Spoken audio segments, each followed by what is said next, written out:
And now the end is near, and so I face the final curtain.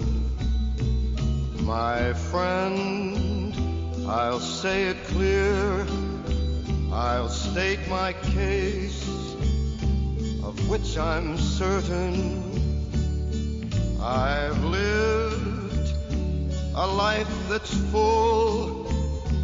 I traveled each and every highway, and more, much more than this, I did it my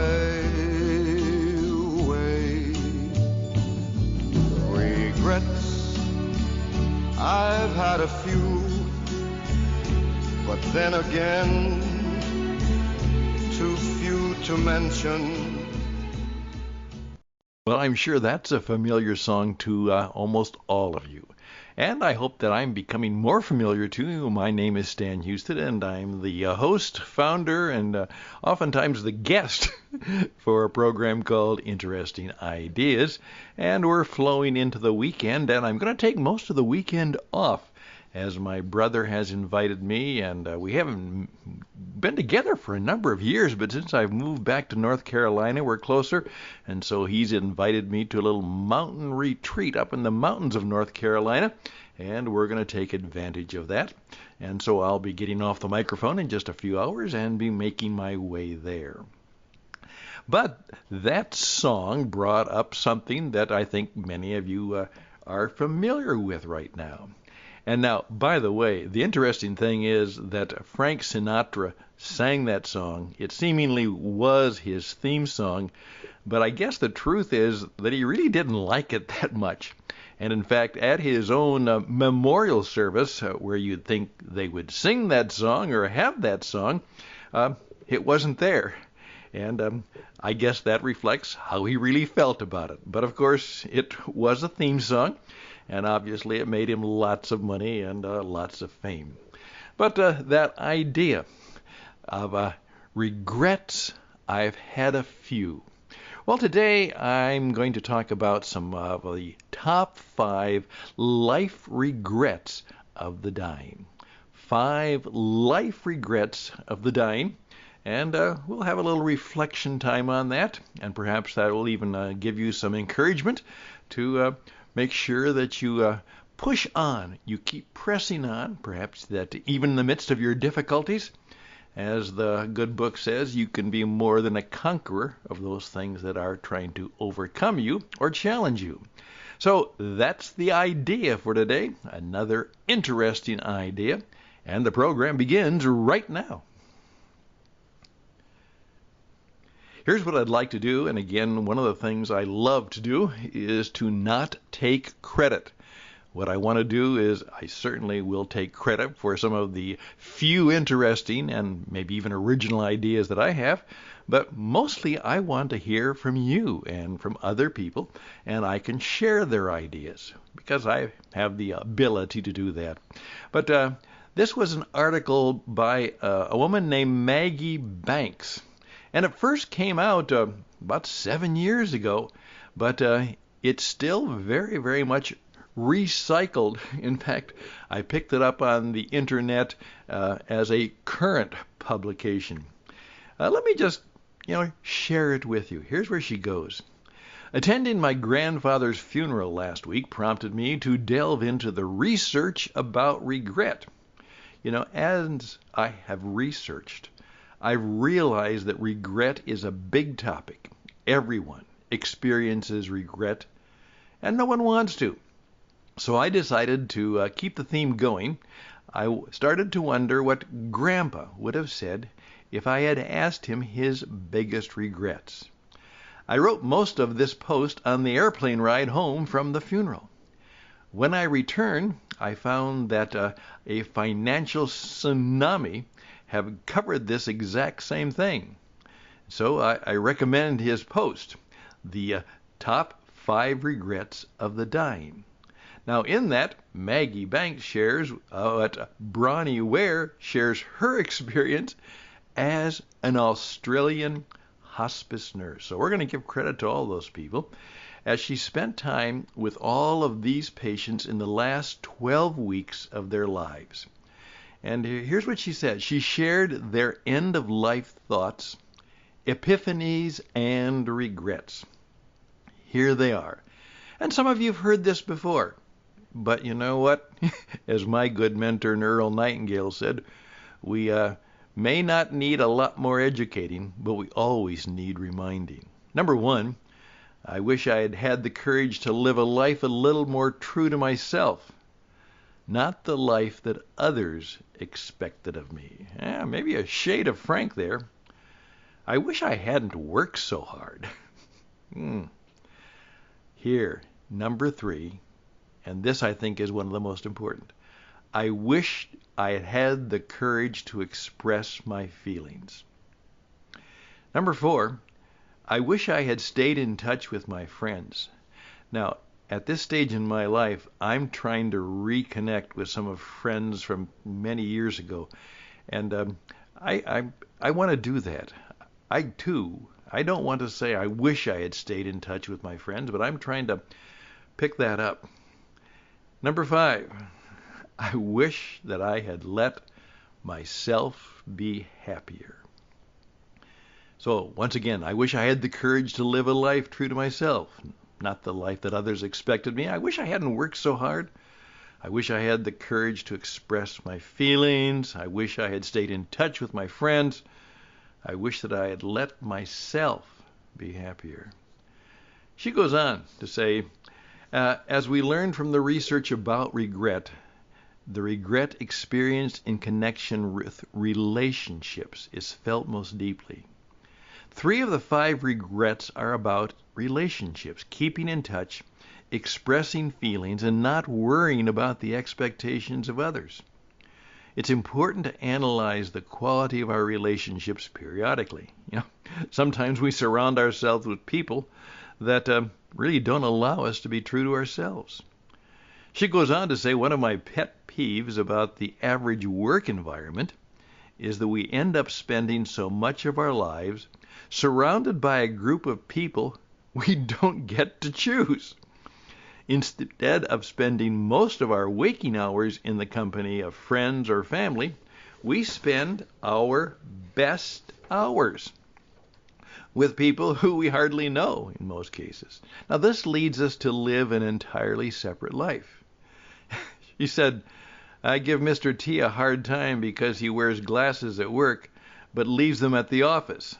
So he ends up being someone I totally don't know when he's at work. Also, he's not a man of many words, so his co-workers probably know very little about him. Yeah, I wish I hadn't worked so hard, and I wish I had let myself be happier, are perfect bookends to the relationship regrets. No one on their deathbeds is probably saying, I really wished I had made some more money. Keeping our finances in order to allow us to live the lives we want, but in the last 12 weeks of our lives, I imagine money has very little value. And happiness is also a choice. Sometimes we give up the choice to be happy by choosing to work too hard. One regret leads to another regret.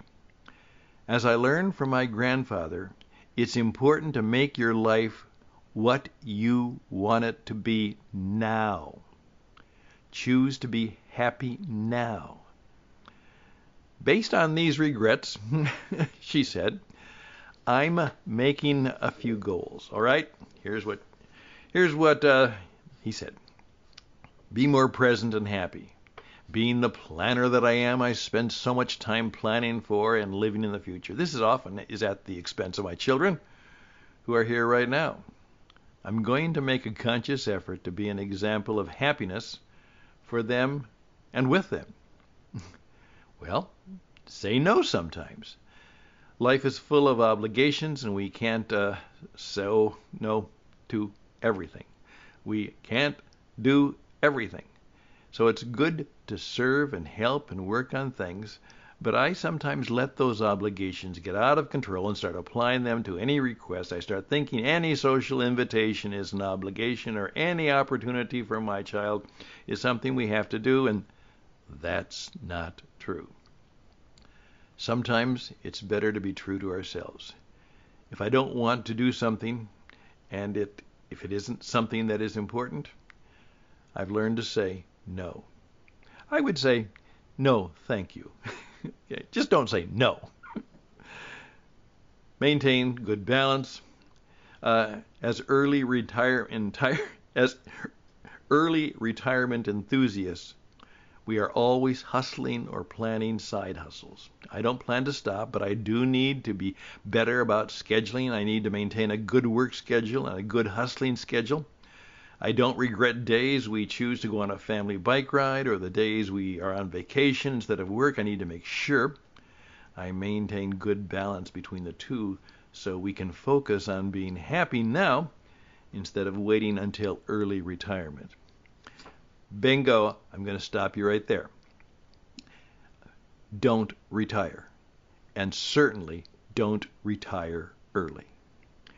As I'm pointing out, one of the things I'm hoping for is to live out. It's said that Michelangelo did his best work between the ages of 75 and 89. And we are increasingly discovering that, retire at 65 and you live to 90, that's a long vacation. And so more and more we're discovering that we shouldn't be saving for retirement. We should perhaps be saving for something else. We'll talk about that in another program. So there we go, the top 5 life regrets of the dying. Hey, I'm Stan Houston. This is Interesting Ideas, and I'd be glad if you'd recommend us to others. We want this program to go and go, and we hope that you will find ways of sharing some of these things, and that's what I'm going to talk about next. Sharing these good things, sharing interesting ideas. Once again, it is the weekend edition of Interesting Ideas, and we'll be right back.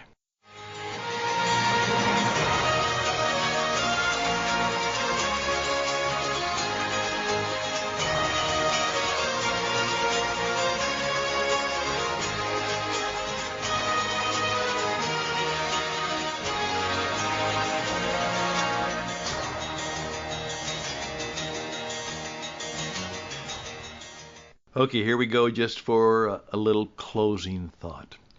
Number 3, I wish I'd had the courage to express my feelings. Hey, do so, but do so kindly.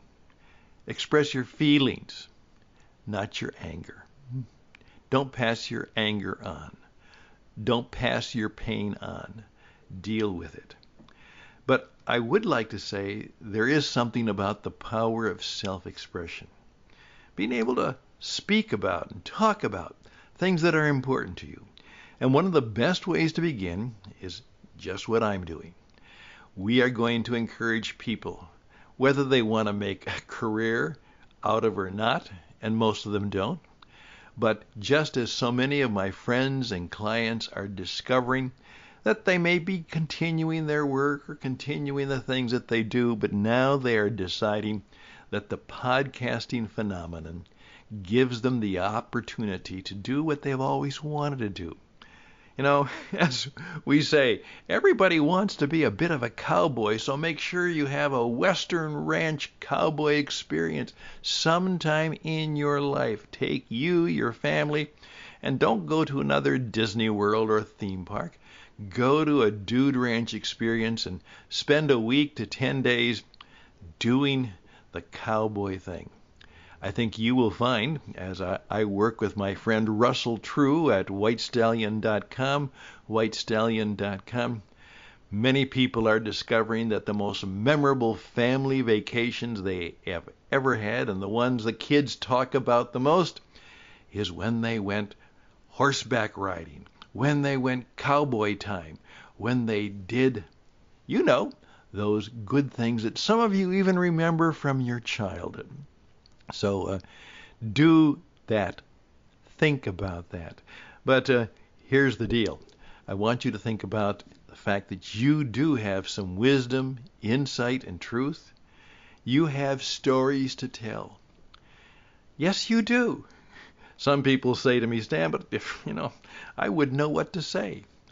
Well, let me tell you something. When you get really involved, as I've been involved I've been a radio guy ever since I was 7 years of age, but I've been professionally doing this for probably 45 some years. I never lack for things to talk about because I'm always meeting new ideas, meeting new interesting people. In fact, my stack of stuff of things I could talk about is, right now, is it a foot high? At least. And so I'm going to encourage you to reach out to me and say, Stan, I'd like to find out more about how, perhaps at this age and stage in my life, with my life, my business, my interests, I would like to take an attempt to see if I could be as good as some of those people on the radio. And let me encourage you, you probably can be better. You know why? Because you haven't been on the radio all the time. You've had real life experiences. And that's why so many of those people on the radio talk shows, and particularly on the cable shows, are so shallow. Because that's the only thing they've ever done or been. They were behind the microphone. And as someone said, just because you're behind the microphone doesn't mean you are behind the plow. Probably not. So, can I encourage you? Please take time to take this weekend to think about, what are my life regrets? What should I do about them? Maybe I would like to sing a little bit of Frank's song from time to time and be able to say, regrets, I've had a few, because at a particular time in my life, I decided to do things a little bit more my way.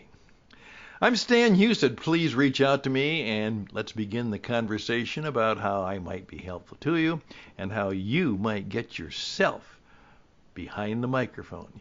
Be the mystery man or woman behind the microphone that makes people smile, occasionally ticks them off, occasionally delights and encourages them. You can do it. I can help you. StanHouston@gmail.com. StanHouston@gmail.com. Tell me how I can help you. Tell me the questions you have. And I promise, I really do keep my promises. I'll get back to you. StanHouston@gmail.com. Yeah, and take us out, Frank.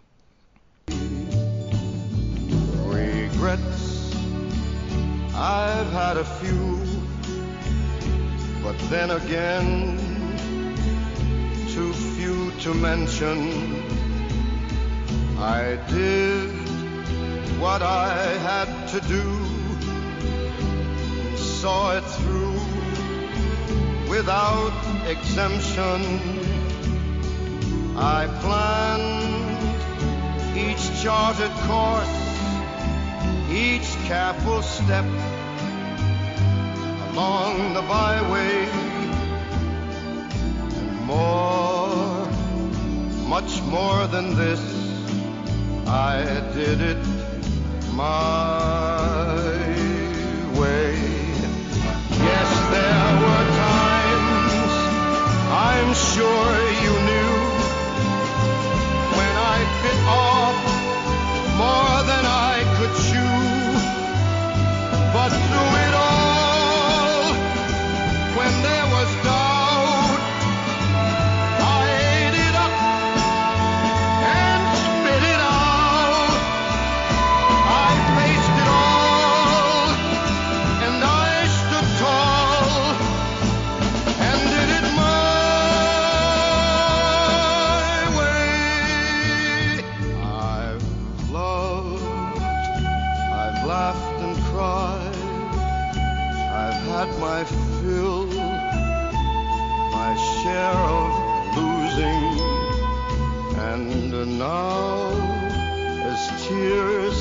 side. I find it all so amusing to think I did all that, and may I say, not in a shy way, oh no,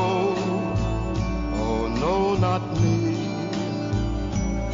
I did it my way. For what is a man? What has he got? If not himself, then he has not to say the things he truly feels, and not the words of one who kneels. The record shows I took the blows and did it my